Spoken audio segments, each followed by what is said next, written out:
ये छोटी छोटी कथाएं और इन कथाओं के मध्य में आए छोटे छोटे सूत्र तुम्हारे समग्र जीवन को रूपांतरित कर सकते हैं। इसलिए ध्यान की इस कथा को, इस कहानी को ध्यान से सुनिएगा।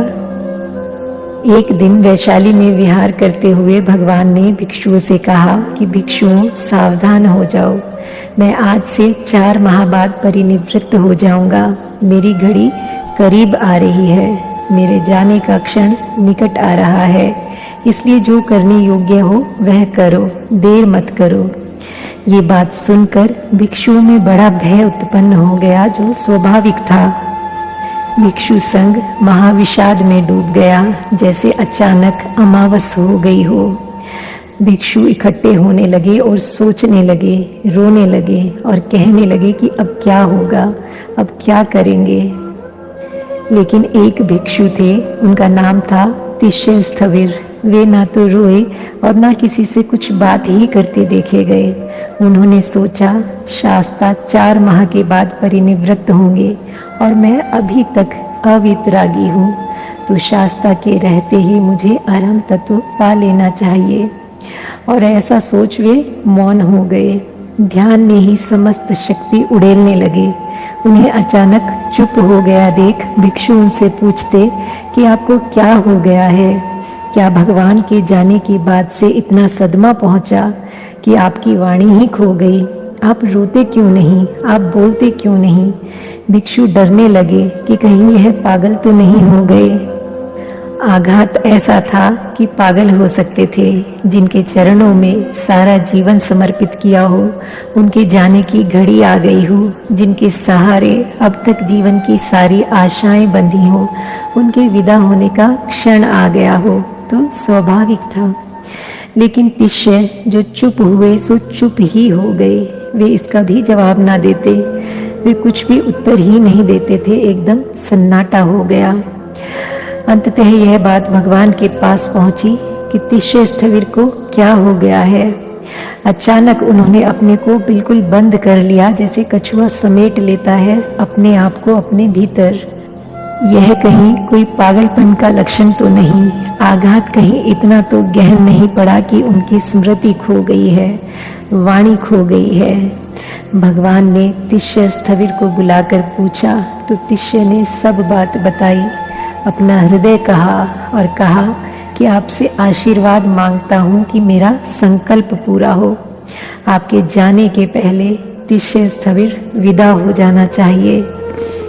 मौत की नहीं मांग कर रहे वे, यह तिष्य स्थविर नाम का जो अहंकार है, यह विदा हो जाना चाहिए। मैं अपने पूरे प्राण लगा रहा हूँ, आपका आशीर्वाद चाहिए। अब ना बोलूँगा, ना हिलूँगा, ना डोलूँगा, क्योंकि सारी शक्ति इसी पर लगा देनी है 4 माह तक।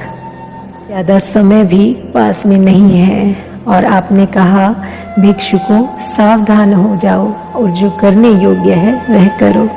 तो यही मुझे करने योग्य लगा कि ये 4 महीने जीवन की क्रांति के लिए लगा दूं, पूरा लगा दूं, इस पार या उस पार। लेकिन यह कहने को ना रह जाए कि मैंने कुछ उठा रखा था, कि मैंने कुछ छोड़ दिया था, किया नहीं था।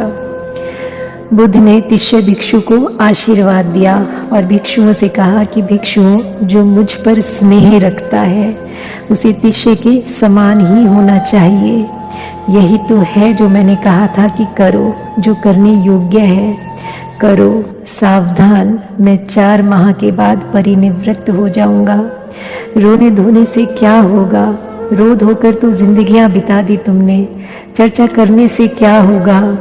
तुम मुझे तो ना रोक पाओगे, मेरा जाना निश्चित है। रो रो कर तुम यह क्षण भी गंवा दोगे, आंसू काम नहीं आएंगे। नौका बना लो। तिष्य स्थविर ने ठीक ही किया है, इसने मौन की नौका बना ली। इसी मौन की नौका से कोई तिरता है।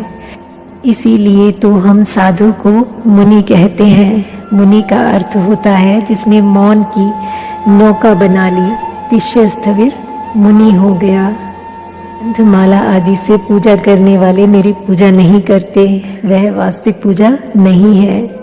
जो ध्यान के फूल मेरे चरणों में आकर चढ़ाता है वही मेरी पूजा करता है, ऐसा बुद्ध ने कहा। धर्म के अनुसार आचरण करने वाला ही मेरी पूजा करता है, ऐसा बुद्ध ने कहा। ध्यान ही मेरे प्रति प्रेम की कसौटी है, तो रो मत, ध्यान करो। एकांत का रस और शांति का रस पीकर मनुष्य निडर होता है, तो एकांत का रस पीकर अपने भीतर डुबकी लगाओ। बाहर बहुत संबंध जोड़े, दूसरों से बहुत नाते बनाए, दुख के अतिरिक्त क्या कब पाया। अब अपने से नाता जोड़ो, एक नया सेतु बनाओ, अपने और अपने बीच अब अपने में जाओ। एकांत का अर्थ होता है जो संबंधों में बहुत ज़्यादा जीवन ऊर्जा लगाई है उसे संबंधों से मुक्त करो, अपने साथ रमो, आत्मलीन बनो। जिस अमृत को तुम संबंधों में खोज रहे हो उसे कभी संबंधों में न पा सकोगे। वह एकांत में पाया जाता है, वह अपने ही स्वभाव में छिपा पड़ा है। वह झरना तुम्हारा है, वह तुम्हारी ही गहराइयों में दबा पड़ा है। एकांत का रस पीकर तथा शांति का रस पीकर मनुष्य निडर होता है। अब तुम भयभीत हो रहे हो। बुद्ध ने कहा कि तुम रो रहे हो, चीख रहे हो, मेरे जाने के कारण तुम भयभीत हो, क्योंकि तुमने मुझसे तो संबंध बनाया, अपने से संबंध नहीं बनाया। मैं जा रहा हूँ तो तुम रो रहे हो। पत्नी जाएगी तो पति रोएगा, पति जाएगा तो पत्नी रोएगी, बेटा जाएगा तो पिता रोएगा और पिता जाएगा तो बेटा रोएगा। जिन्होंने दूसरों से संबंध बनाने में ही सारी ऊर्जा नियोजित की है, वे रोते रोते ही जीवन गंवा देते हैं। इसलिए अपने से संबंध जोड़ो, तो उस एकांत को, मौन को, अपने को चखो, तो फिर निडर हो जाओगे। फिर कोई भय नहीं है। बुद्ध रहे कि जाए, कौन कहाँ आता है जाता है, सब जहाँ है वही है। ना कोई आता है ना कोई जाता है, सिर्फ हमारे संबंध टूटते और बनते हैं। तुम अगर असंग हो जाओ तो फिर कोई जीवन में पीड़ा नहीं, दुख नहीं। धर्म कहाँ है? धर्म का अर्थ होता है स्वभाव। धर्म का अर्थ होता है तुम्हारी नियति। तुम जो वस्तुतः हो वही धर्म है। तो बुद्ध ने कहा, इस शिष्य को देखो, यह धीर है, शीलवान है, व्रत संपन्न है, आर्य है, बुद्धिमान है।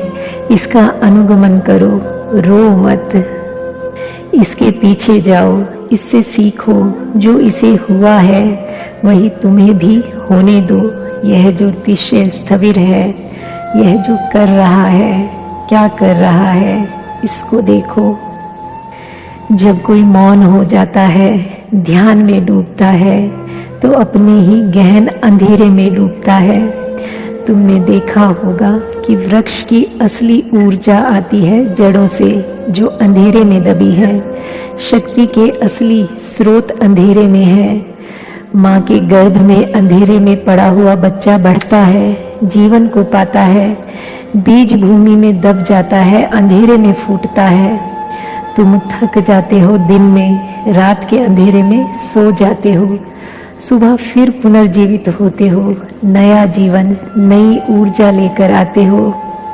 जिसे अपने भीतर जाने का रहस्य समझ में आ गया, उसके जीवन में परम ऊर्जा प्रकट होने लगती है। वह एक ऐसे शिखर पर पहुंच जाता है, एक ऐसे स्रोत पर कि जितना भी खर्च करो कुछ खर्च नहीं होता। वह अविनाशी स्रोत को उपलब्ध हो जाता है। जो जाग गया वह अरिहंत, जो जाग गया वही संत। फिर उसका क्या धर्म और क्या पंथ, इसका कुछ हिसाब रखने की ज़रूरत नहीं है। जहाँ तुम्हें कोई अरिहंत मिल जाए, कोई संत मिल जाए, उसके पीछे चलो। जहाँ संत मिल जाए उनकी छाया में उठो बैठो। जहाँ संत मिल जाए उनकी तरंगों में डूबो, उनका रस पियो, उनकी धारा में बहो, श्रोतापन्न बनो।